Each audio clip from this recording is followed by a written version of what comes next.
নমস্কাৰ। আজি আমি আলোচনা কৰিবলৈ লৈছোঁ ক্লাছ 6ৰ গণিতৰ অনুশীলনী 1Dৰ প্ৰশ্ন উত্তৰসমূহ। তাৰে প্ৰথমটো দিছে আখৰেৰে লিখা A আৰু B দুটা দিছে, ভাৰতীয় আৰু আন্তৰ্জাতিক দুইটা পদ্ধতিতে লিখিব দিছে। এতিয়া চোৱা, A দিছে 87595762। আমি প্ৰথমতে ভাৰতীয় পদ্ধতিত লিখি লওঁ কমা ব্যৱহাৰ কৰি। এতিয়া চোৱা, ভাৰতীয় পদ্ধতিত আমি ক'ত ক'ত কমা ব্যৱহাৰ কৰোঁ। একক, দশক, শতক, হাজাৰ, হাজাৰ, অযুত, লাখ, নিযুত, কোটি। হাজাৰ, লাখ, কোটিত ব্যৱহাৰ হ'ল। এতিয়া চোৱাটো কিমান হ'ল? 8,75,95,765। এতিয়া আমি এইটো আখৰেৰে লিখিম। 8,75,95,765। এইটো ইংৰাজীত লিখিলে হ'ব 8 crore 75 lakh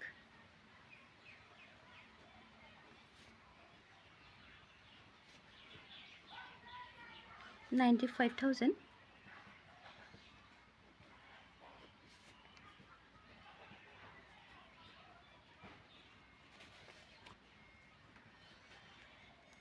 762। এতিয়া আন্তৰ্জাতিক পদ্ধতিত হ'ব একক, দশক, শতক, হাজাৰ, 10,000, 100,000, মিলিয়ন, 10 মিলিয়ন। এতিয়া আমি কিমান পালোঁ? 87,595,765।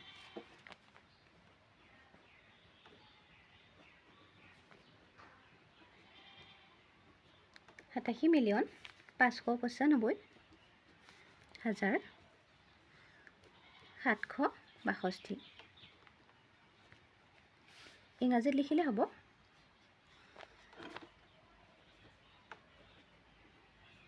87,595,762। এতিয়া বিটো চোৱা, ভাৰতীয় পদ্ধতিত হ'ব একক, দশক, শতক, হাজাৰ, অযুত, লাখ, নিযুত, কোটি। 4,80,49,831। 4,80,49,831। ইংৰাজীত হ'ব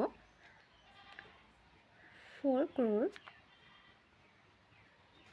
80 lakh 49,831।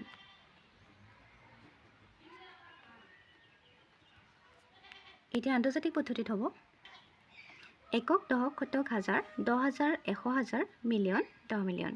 এতিয়া আমি কিমান পালোঁ? ইয়াতে 48,49,831।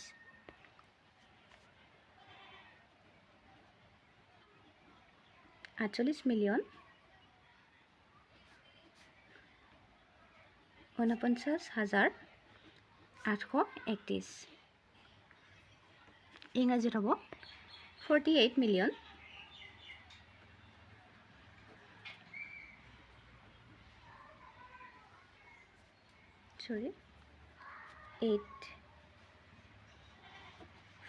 মিলিয়ন 49,831।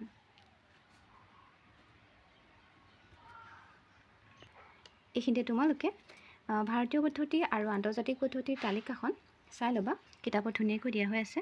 এইখন হৈছে ভাৰতীয় পদ্ধতিৰ সংখ্যা লিখাৰ নিয়ম। একক, দশক, শতক, 1,000, 10,000 বা 1 অযুত, 1 লাখ, 10 লাখ, 1 কোটি, 10 কোটি। এইখিনি তোমালোকে ভালকৈ চাবা। আৰু আন্তৰ্জাতিক তালিকাখন হৈছে এইখন। একক, দশক, শতক, হাজাৰ, 10,000, 100,000, মিলিয়ন, 10 মিলিয়ন, 100 মিলিয়ন, বিলিয়ন, এনেকৈ ইয়াত সংখ্যাৰ লিখিব পাৰি। এতিয়া আমি 2 নম্বৰ প্ৰশ্নটো চাম। উপযুক্ত স্থানত কমা ব্যৱহাৰ কৰি তলৰ সংখ্যাবোৰ ভাৰতীয় আৰু আন্তৰ্জাতিক প্ৰণালীত লিখা। আমাক এতিয়া তিনিটা দিছে, আমি ভাৰতীয় আৰু আন্তৰ্জাতিক দুয়োটা পদ্ধতিতে কমা ব্যৱহাৰ কৰিব লাগিব। এতিয়া চোৱা ভাৰতীয় পদ্ধতিত কেনেকৈ কমা বহুৱাম চোৱা। একক, দশক, শতক, হাজাৰ, হাজাৰত কমা হয়। অযুত, লাখ, লাখত হয় নিযুত। ইয়াত নহয়, ইয়াত এতিয়া কিমান পালোঁ? একক, দশক, শতক, হাজাৰ, অযুত, লাখ, 30,18,982। এতিয়া আন্তৰ্জাতিক পদ্ধতিটোত চোৱা। একক, দশক, শতক, হাজাৰ, হাজাৰত কমা হয়। 10,000, 100,000, মিলিয়ন। ইয়াত কিমান পালোঁ? 3,18,982। পিছৰটো চোৱা। একক, দশক, শতক, হাজাৰ, আমি হাজাৰত কমা দিম। অযুত, লাখ, লাখত দিম। নিযুত, কোটি, কোটিত দিম। এতিয়া আমি কিমান পালোঁ? 8,21,60,000 পালোঁ। তাৰপিছত আন্তৰ্জাতিক পদ্ধতিত চোৱা। একক, দশক, শতক, হাজাৰ, হাজাৰত কমা হয়। 10,000, 100,000, মিলিয়ন, মিলিয়নত কমা হয়। তো 10 মিলিয়ন নহয়। এতিয়া আমি ইয়াত পালোঁ 82,160,000 পালোঁ। চিটো চোৱা। 58,04,25,13 ভাৰতীয় পদ্ধতিত হ'ব।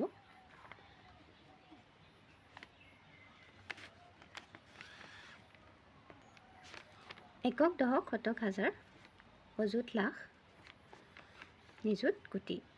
কিমান পালোঁ? 5,80,42,513। এতিয়া আন্তৰ্জাতিক পদ্ধতিত হ'ব। একক, দশক, শতক, হাজাৰ, হাজাৰত কমা হয়। 10,000, 100,000, মিলিয়ন, মিলিয়নত কমা হয়। এতিয়া আমি আন্তৰ্জাতিক পদ্ধতিত পালোঁ 58,42,513।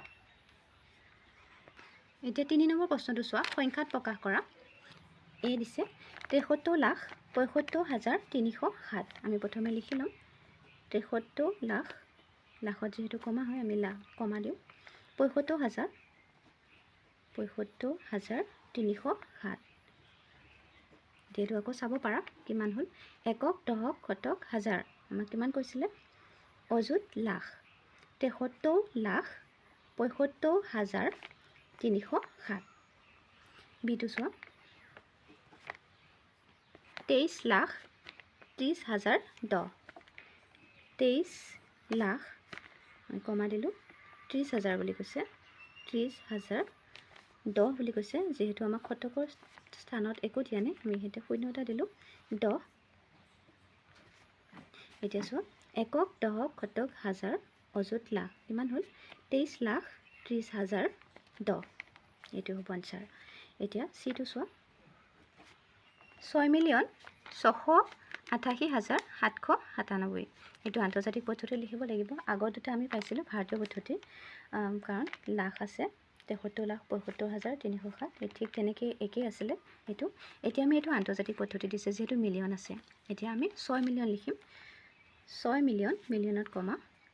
তাৰপিছত কৈছে 688,000। 688 মানে 88,000,797। এইখিনি হ'ব কমা 797, 97। এইটো হৈ যাব উত্তৰটো। একক, দশক, শতক, হাজাৰ, 10,000, 100,000, মিলিয়ন। এতিয়া আমি কি পাই গ'লোঁ? 6,688,797। এতিয়া ডিটো চোৱা। 1,914,209। 1,000,000, 914,000, 209। এতিয়া এইটো চাব পাৰা। একক, দশক, শতক, হাজাৰ, 10,000, 100,000, মিলিয়ন হ'ল। আজিৰ এই ভিডিঅ'টো ইমানেই আছিল। আমি 4 নম্বৰ প্ৰশ্নৰ পৰা আন এটা ভিডিঅ'ত আলোচনা কৰিম। ধন্যবাদ।